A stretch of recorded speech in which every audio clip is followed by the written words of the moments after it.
Bom dia, bom dia. Segunda-feira chegou, uma nova semana se iniciando hoje.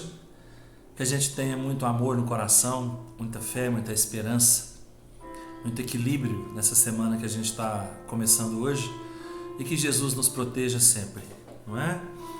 Então vamos lá, continuando a leitura do Evangelho segundo o Espiritismo, no capítulo 4. Ninguém pode ver o reino de Deus se não nascer de novo. Os laços de família são fortalecidos pela reencarnação e rompidos pela unicidade de existência. Continuando a leitura de sábado, que estava falando sobre as famílias, né? Nós vamos falar um pouquinho aqui agora no parágrafo 21. Vejamos agora as consequências da doutrina anti-reencarnacionista. Essa doutrina exclui necessariamente a pré-existência da alma, e as almas sendo criadas ao mesmo tempo que os corpos, não existe entre elas nenhuma ligação anterior. São, pois, completamente estranhas umas às outras. O pai é estranho para o filho, e a união das famílias fica assim reduzida unicamente à filiação corporal, sem nenhuma ligação espiritual. Não haverá, portanto, nenhum motivo de vanglória por se ter entre os antepassados algumas personagens ilustres.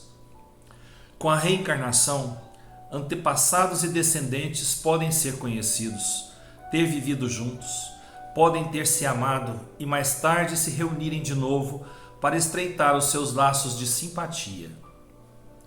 Isso no tocante ao passado. Quanto ao futuro, segundo os dogmas fundamentais que decorrem do princípio anti-reencarnacionista, a sorte das almas está irrevogavelmente fixada após uma única existência. Essa fixação definitiva da sorte implica a negação de todo progresso, pois se há algum progresso, não pode haver fixação definitiva da sorte. Segundo tenham elas bem ou mal vivido, vão imediatamente para a morada dos bem-aventurados ou para o inferno eterno. Ficam assim imediatamente separadas para sempre, sem esperanças de jamais se reunirem, de tal maneira que pais, mães e filhos, maridos e esposas, irmãos e amigos não têm nunca a certeza de se reverem. É a mais absoluta ruptura dos laços de família. Com a reencarnação e o progresso que lhe é consequente, todos os que se amam se encontram na terra e no espaço, e juntos gravitam para Deus. Se há os que fracassam no caminho, retardam o seu adiantamento e a sua felicidade. Mas nem por isso as esperanças estão perdidas. Ajudados, encorajados e amparados pelos que os amam, sairão um dia do atoleiro em que caíram. Com a reencarnação, enfim, há perpétua solidariedade entre os encarnados e os desencarnados, do que resulta o estreitamento dos laços de afeição. Em resumo, 4 alternativas se apresentam ao homem para o seu futuro do além-túmulo. Primeira, o nada, segundo a doutrina materialista, né? Segundo, a absorção no todo universal, segundo a doutrina panteísta. Terceiro, a conservação da individualidade com fixação definitiva da sorte, segundo a doutrina da Igreja. Quarta, a conservação da individualidade com o progresso infinito, segundo a doutrina espírita. De acordo com as duas primeiras, os laços de família são rompidos pela morte e não há nenhuma esperança de se reencontrarem. Com a terceira, há possibilidade de se reverem, contanto que estejam no mesmo meio, podendo esse meio ser o inferno ou o paraíso. Com a pluralidade das existências, que é inseparável do progresso gradual, existe a certeza da continuidade das relações entre os que se amam, e é isso que constitui a verdadeira família. Bom, aqui os Espíritos estão explicando para a gente, né, que existem 4 possibilidades de acordo com as doutrinas que estão ainda sobre a Terra, né? E a mais sensata de todas é a doutrina espírita. que me perdoem os que me ouvem, que não são espíritas, que podem eu posso estar indo contra seus princípios, né, contra a sua doutrina, mas a minha doutrina, a doutrina espírita, é a mais sensata, porque não teria sentido a morte. Aliás, não teria sentido a vida terrena se fosse só para viver, morrer e acabou, né? Se fez bem, vai para o céu, se fez mal, vai para o inferno. Isso não é justo, não é justo. E as nossas famílias formadas no espaço, no plano espiritual, não existiriam. Não existiriam. E a gente sabe que não é assim. A gente sabe que não é assim. Por quê? Porque Deus não faz as coisas sem sentido. E qual o sentido de você vir e viver uma única vez? Você aprende tudo que tem que aprender e pronto, acabou. Para onde você vai levar isso? Para o céu ou para o inferno? Não tem sentido isso. A continuidade da vida após a morte terrena é todo sentido. É todo sentido. Por quê? Nós nos unimos aqui, nós erramos juntos, nós aprendemos juntos, nós crescemos juntos e depois isso terminaria? Não, não pode ser assim. Deus criou o homem para o seu progresso, criou o homem espírito para o seu progresso. Progresso moral, progresso espiritual, cultural, né? E teria sentido só isso numa existência só? É só para viver aqui? Deus criou a gente para vir aqui uma vez, só viver aquilo ali e acabou? Não, gente. Nós nascemos para viver em sociedade. Fomos trazidos à Terra para viver em sociedade. Para passarmos tudo juntos em sociedade. Então, que sentido teria a gente vir aqui, viver em sociedade e depois acabou? Não pode ser assim e não é assim, né? Lá do outro lado, tudo vai continuar.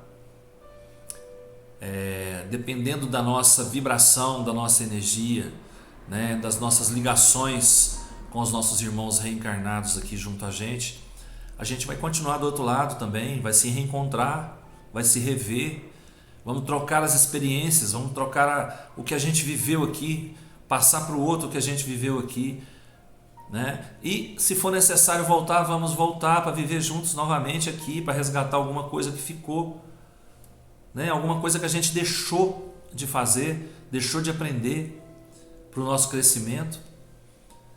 Se nós estamos em sociedade, quer dizer que essa sociedade ela não tem que se restringir somente à encarnação. Ela vai se perpetuar após a morte física. Ela vai se perpetuar, nós vamos continuar em sociedade, no plano espiritual. Família, verdadeira família, é a família espiritual, é aquela que está ali, ó, ligada, que tem os interesses afins, né? Tem a mesma energia vibracional, vibram todos no mesmo tom. Essa é a verdadeira família, e ela não é só aqui na Terra, não. Aqui na Terra, aliás, geralmente as famílias não vibram todas na mesma energia. Elas não estão todos da mesma família não estão na mesma energia. Justamente por quê? Porque uns têm que vir para aprender alguma coisa que ficou para trás, para resgatar alguma coisinha que deixou de fazer, né? Para pagar alguma coisa que fez errado e que está tendo a chance novamente de voltar junto com aqueles que ele prejudicou ou que o prejudicaram, para que sejam liquidadas essas dívidas e depois todos se reunirem novamente no plano espiritual para trocarem essas informações, essas experiências vividas e planejarem novamente junto à equipe espiritual responsável pela reencarnação de cada um de nós, planejarem o seu reencarne, né? Juntos novamente ou não. Se não houver necessidade, certamente vamos passar para outra família terrena. Para quê? Para a gente trocar nossos conhecimentos, levar para outras pessoas que estão encarnadas aqui junto a gente, né, as coisas boas do plano espiritual, os bons aprendizados, para levantar aquele espírito que está ali junto a gente novamente reencarnado. A nossa função é essa, é sermos uns pelos outros. Então, quantas famílias terrenas a gente já viveu aqui? Com quantas pessoas a gente já passou por aqui? Ninguém sabe, mas foram inúmeras. E quantas dessas pessoas se reuniram com a gente novamente lá no plano espiritual depois da nossa morte terrena? Né? A gente também não sabe. A gente vai ver isso quando a gente desencarnar, né? E reencontrar essas pessoas lá no plano espiritual. Trocar as nossas experiências vividas. Mostrar, ó, cresci, graças a Deus. Aprendi isso, isso e isso. Eu fiz isso, isso e isso de bem, se Deus quiser. Então vamos aproveitar que nós estamos aqui com a nossa família. Vamos nos ajudar. A gente vê que um da família está ali, ó, caindo, né? Vamos ali, vamos pegar na mão dele, vamos levantar, vamos ajudar. Vamos falar um pouquinho, ouvir um pouquinho, né? Vamos amar mais uns aos outros. A nossa verdadeira família é aquela que vai nos acompanhar para a vida toda no plano espiritual também. Nós estamos aqui em família hoje. Quem sabe quantos vão com a gente, né? E quantos não vão. Quantos ainda vão ter que ir para outra família para aprender mais um pouco. A gente não sabe. Que Deus nos abençoe, né? Nos permita o reencontro sempre com os nossos familiares e que a gente tenha uma semana maravilhosa, cheia de paz, de luz, de amor, de equilíbrio, fé e esperança no coração. Muitas alegrias para todos nós. Um bom dia, uma boa segunda. Até amanhã, se Deus quiser. Eu tenho certeza que Ele vai querer. Se você ainda não se inscreveu no meu canal, se tiver vontade, inscreva-se, será muito bem-vindo. E vamos lá dar um like no vídeo. Vamos lá dar um like ou dislike, depende de vocês, né? Depende do que eu falei para vocês. Beijo no coração. Até amanhã, se Deus quiser.